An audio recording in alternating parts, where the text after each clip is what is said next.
welcome back to another episode of the Artist Access. I am your host, Siraj Ra-King. I'm Pool Akhenaten Hotep, aka Already Radio Ra-King, and I am here with my sister, this phenomenal, beautiful lady, Miss Kirsten Westbrook. all right.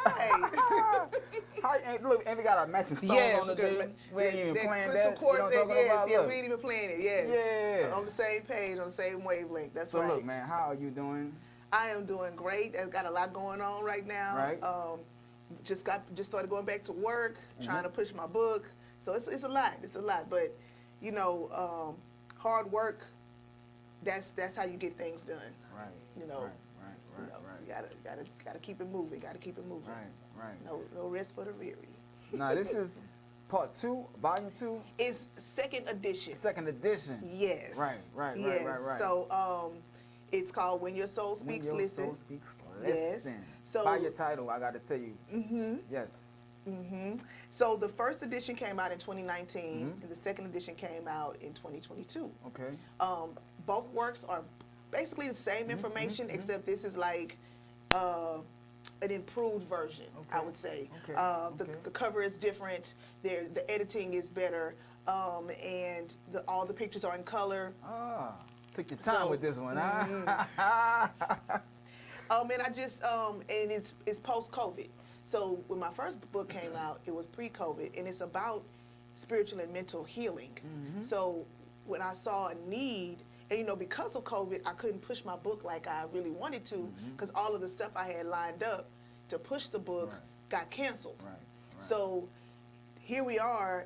COVID happens in 2020. You know, for the past 2-3 years, I'm seeing. I work in education. I'm an assistant principal, so I'm seeing the mental health problems. I'm seeing, you know, adults, kids, students, little kids, everybody is suffering from these mental health issues, anxiety, depression, stress, and I have answers in this book. So I'm like, I need to put it back out, and I need to talk about COVID in the book. So a little bit. Wow. So I added that to the book, and I put it back out there. Right. So I know you was in education. I thought you was a teacher. Were you a teacher before? I was a teacher. Right. See, I was a teacher for about. I started education in 2006.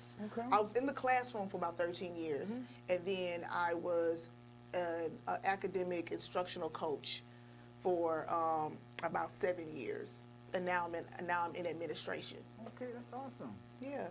Moving up in the world. That's right. Yeah. I tell people that's my Clark Kent. Education is my Clark Kent. This my superwoman. My eye is yes, yes, right. Yeah. My eye is a superwoman. Kirsten is a Clark Kent. That's right. I do the same thing. Like, exactly. That's what's up. So look, man, when you put out the book the first time, you also had a workshop called what it was called, a woman. It was a women's conference. Women's conference. Yes, I did. I attended, and I learned so much at this conference. Yes. You know what I'm talking about? Yes. I just wanted to support my sister. I almost felt funny going to a women's conference, but then I was like, everybody was. But it was open to everybody. Everyone was like, they welcomed me in. You know what I'm talking about? Yes, but it was focused on women's issues. Right. It's funny you brought that up, because other men that went that have daughters or wives. That's why I went, you know? Yes, they were like, I learned so much about my daughters, or I learned so much about how to be a better husband. Right. Because I did have, one of the parts of the conference was I had a panel of 5 brothers where women could ask them any questions that they wanted. Right. And they were of different ages, different varieties, single, married, engaged. So I had like a variety of different walks of life up there. Right.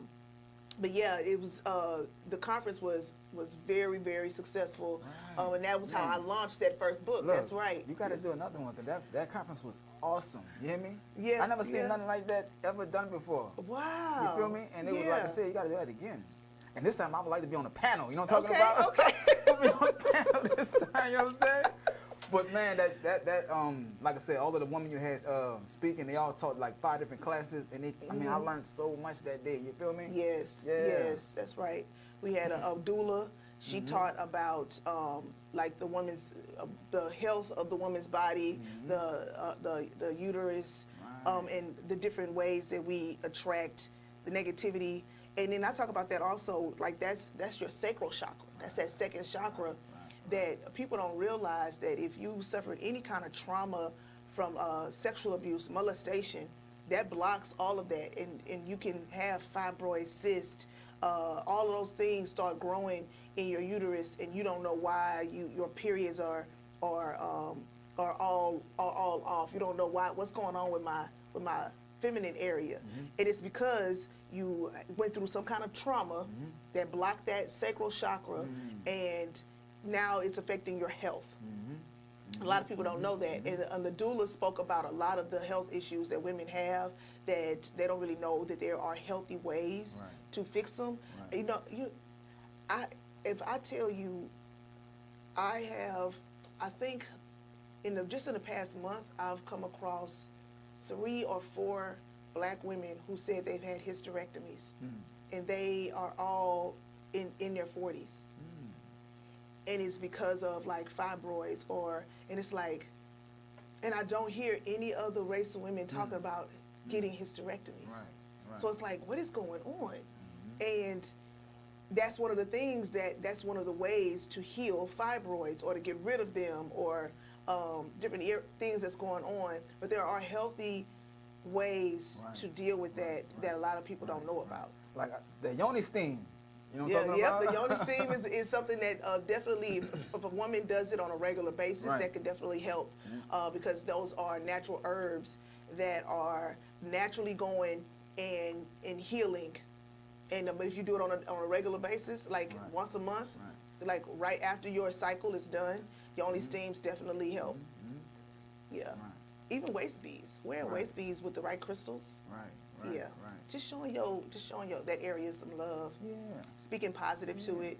Our bodies are 70-75% water, liquid.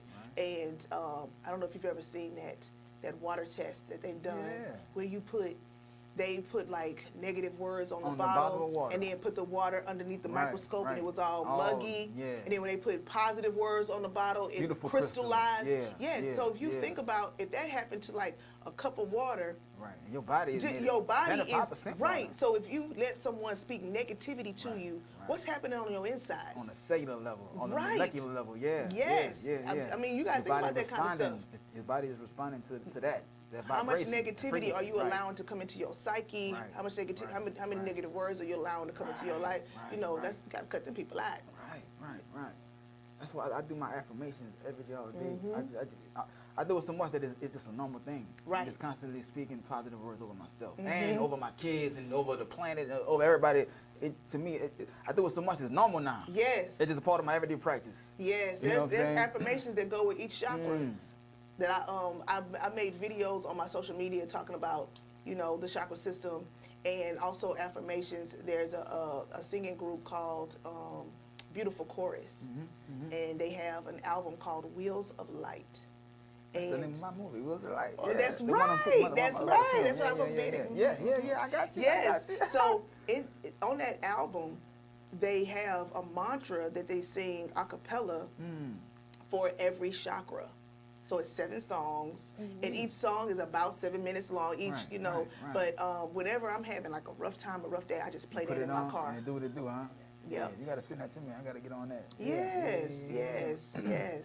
So you, in the book, I remember you was giving a whole presentation on the chakras and how they related to the body and different parts of the body. So when did you first get the information about the chakras and all those things and whatnot? Ooh, that's I know it was a long time ago, but I want to know when did you first get into that knowledge of that? Wow.